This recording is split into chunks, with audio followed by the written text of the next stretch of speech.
das Scharnier, ich hoffe man kann es jetzt gut sehen. Ich hätte es laut Anleitung schon gepflegt. Hier sieht man die ganze Tür. So, jetzt probieren wir das aufmachen.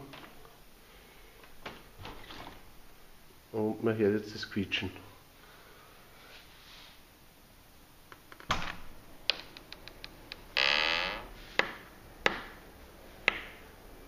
Und wieder zu.